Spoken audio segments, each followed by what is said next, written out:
आज हम आपको ऐसे पराठे बना के दिखाने वाले हैं जो कि बेहद ही हेल्दी भी रहेंगे और टेस्टी। वो भी किसकी? टमाटो के पराठे। सच में बोल रहे हैं, टमाटर के पराठे। आप यकीन नहीं करेंगे, एकदम सॉफ्ट बनेंगे और एकदम हेल्दी बनेंगे। और वो भी देखिए घी से बनाएंगे। आपकी मर्जी हो तो आप बिना घी के बना सकते हैं, हम आपको वो तरीका बताएंगे।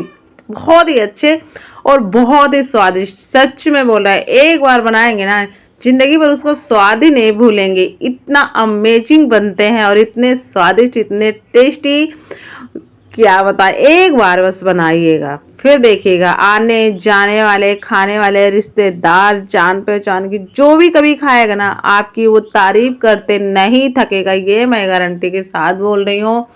बस उसका थोड़ा सा बनाने का अपना अपना स्टाइल और तरीका अलग होता है, जो कि इसमें कोई समय भी नहीं लगा। ऐसा नहीं कि समय लगा, बिल्कुल समय नहीं, नो समय, और फटाफट बन जाएगा। राम राम दोस्तों, मैं हूँ दिव्या। दिव्या फूड चैनल में आप सभी का स्वागत है। आई होप आप सब अच्छे हो, खुश रहे, हमेशा निरोगी रहे। भगवान आपको ढेर सारी खुशियां दे और आप यूं ही ऐसे मुस्कुराते रहें, स्माइल लाते रहें। चलिए आते हैं, हम आपको रेसिपी दिखाते हैं। देख सकते हैं हमने 250-300 ग्राम ले लिया आटा। उसमें हमने नमक ऐड कर दिया स्वाद अनुसार, और ये रही अजवाइन। अजवाइन को अच्छे से हम हाथों से मसल के बढ़िया से अच्छे से ऐड कर देंगे। उसके बाद हम इसमें पानी थोड़ा थोड़ा करके पानी ऐड करेंगे, क्योंकि हमें आटा तो वैसे तो गीला ही लगाना, हमें हार्ड तो लगाना नहीं है। हम इसमें फटाफट पानी ऐड करके, नॉर्मल पानी हमने ऐड किया है, आराम से फटाफट इसका आटा गूंथ देते हैं। इस तरह से देख सकते हैं हमने आटा बहुत ही गीला लगाया है। इसी तरह से आटा लगाएंगे। इसको 10 मिनट के लिए हम रेस्ट के लिए छोड़ देते हैं। तब तक आते हैं हम इधर। देख सकते हैं हमने ले लिया 4 टमाटर ले लिया है, और अब हम इनको बड़े दो धागे फ्री कर लिए। हम इनकी फटाफट कटिंग करके तैयार कर लेते। देख सकते हैं हमने इनको काट लिया, बिल्कुल छोटे छोटे बारीक काटे हैं।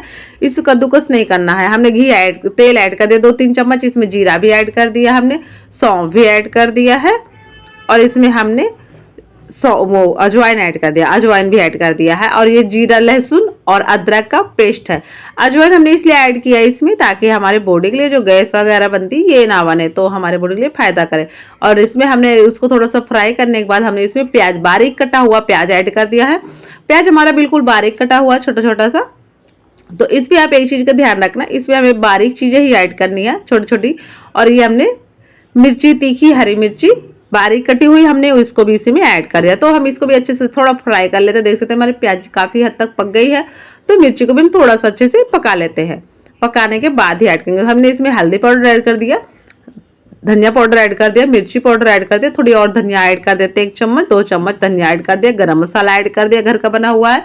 स्वाद अनुसार नमक ऐड करेंगे, टाटा नमक, काला नमक दोनों हमने ऐड कर दिया है। काला नमक से क्या होता है, हमारे बॉडी में गैस नहीं बनती है।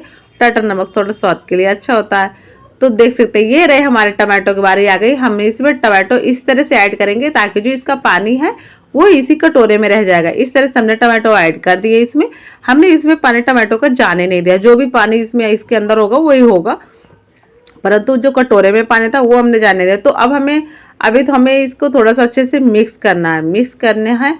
और आप इस चीज़ का यहाँ पे थोड़ा सा ध्यान रखिएगा, जब हम इसको मिक्स करेंगे या हम इसको ढकेंगे, तभी हमें इसको लो फ्लेम में पकाना है, ताकि इसको लो फ्लेम में, अभी देख सकते हैं इसको मैंने बीच में एक बार हिला भी दिया था, बीच में एक बार हिला के देख लिया था।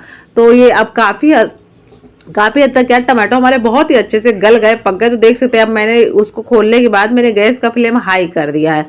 अब मुझे इसको हाई तब तक करना है जब तक इसका थोड़ा पानी न सूख जाए। तो मैंने इसको हाई रखा था। अब 2 चम्मच मैंने इसमें बेसन ऐड कर दिया है, और अभी भी मेरा गैस का फ्लेम हाई है। अब मैंने इसको लो कर दिया। लो मैंने मिक्स करते समय कर दिया, क्यों? क्योंकि अब मुझे इसको मिक्स करते समय इसको मुझे 5 मिनट के लिए यूं ही ऐसे लो फ्लेम में इसको इस तरह से अच्छे से मिक्स करते हुए, इसको घुमाते हुए अच्छे से पकाना है, क्योंकि ताकि जो हमारा बेसन है बढ़िया अच्छे से पके, नहीं तो हमारा बेसन कच्चा रह जाएगा। तो हमें इसे लो फ्लेम में इसी तरह से इसको पकाना है। टमाटो तो हमारे बहुत ही अच्छे से गल ही गए हैं, पक ही गए हैं, उसके अंदर अब पानी भी नहीं बचा था। तो इस तरह से हमें इसको अच्छे से पकाना है। तो उसके बाद हम इसमें हरी धनिया ऐड कर देंगे, धनिया को भी अच्छे से मिक्स कर देंगे ताकि जो इसका एक्स्ट्रा पानी हो वो खत्म हो जाए। तो थोड़ा हमें गैस का फ्लेम हमने थोड़ा मैं हाई कर दिया था, क्यों? ताकि इसका फटाफट जो पानी है एक्स्ट्रा सूख जाए। तो मैंने अब देख सकते इसको मुझे पकाने में कम से कम 10-15 मिनट का समय लगा होगा, वो भी लो फ्लेम में पकाए तो 15 मिनट का समय लगा। तो देख सकते हैं अब इस तरह से हमें इसका लड्डू बना लेना है, इस तरह से इस तरह से लड्डू बना लेना है। और आप लड्डू नहीं भी बनाना चाहे तो भी चलेगा। तो देख सकते हैं इस तरह से मैं सारे लड्डू बना के तैयार करके रख लेती थी। इस तरह से देख सकते हैं मैंने सारे लड्डू बना के रख लिए हैं। अब आती है हमारे आटे की बात। तो देख सकते हैं हमने आटा बहुत गीला लगाया है। आप चाहे तो आप जैसे नॉर्मल रोटियां बनाते हो आप वैसे आटा लगा सकते हैं, कोई प्रॉब्लम नहीं होगी, नहीं फटेंगी, नहीं टूटेंगे और ना जलेंगे और फूले फूले बनेंगे। ये मैं गारंटी के साथ बोला। आप जैसा आटा लगाते हो वैसा आटा लगाना। तो देख सकते हैं इस तरह से हमने लड्डू रखा है और इस तरह से हमें हाथों से, आप देख सकते हैं मैं हर चीज़ नहीं कि हर चीज़ बताऊँ तो ही आपको पता। तो इस तरह से हमें इसका जो एक्स्ट्रा था आटा वो हमने हटा दिया। इस तरह से इसको चारों तरफ से अच्छे से चिपकाना है। इस तरह से करने के बाद हम लेंगे सूखा आटा। सूखा आटा में हमें इसको अच्छे से बढ़िया से इसको मिला के इस तरह से हम हाथों से थोड़ा सा हम इस तरह से कर देंगे, इसका साइज जो थोड़ा बढ़ जाएगा अच्छे से। तो हमने इसको इस तरह से कर दिया। अब आती इसको बेलने की बारी। इसको हम फटाफट बेल लेते हैं, आपको दिखा देते हैं। देख सकते हैं बेलने के समय बिल्कुल नहीं फटेगी, बिल्कुल नहीं फटेगी, ये मैं गारंटी के साथ बोल रही हूँ। तो मेरा जो बनाने का तरीका, आप इसे बस हल्के हाथों बेलिएगा, बिल्कुल नहीं फटेगा, आपका कहीं नहीं फटने वाला है। आप जब भी इसको बनाएंगे ना सच में बोला मुंह में डालते ही घुल जाएगा, ऐसा बनेगा जोरदार। दोस्तों लाइट चली गई है और फिर भी मैं आपको बेल को दिखा ही दी हूँ, मेरी पूरी बेल भी गई है, अभी देख सकते हैं। तो इस तरह से मैंने इसका साइज रखा, जैसे हम रोटी का साइज रखते हैं ना वैसा ही मोटा रखा है। तो लाइट चली गई थी तो अब लाइट आ गई है, तो मैं अभी इसको लाइट में बना देती हूँ। देख सकते हैं इस तरह से मैंने बना दिया। आपको अगर जो चाहते हैं जब तवे पे आप इसको बना रहे हो पराठे को, तो अब आप ना घी लगाए ना ऑयल लगाए, तो आप तब इसको रोटी की तरह इसको बड़े तवे में अच्छे से सेक लीजिएगा। और आप तवे से उतारने के बाद आप उसमें घी लगा के खा सकते हैं।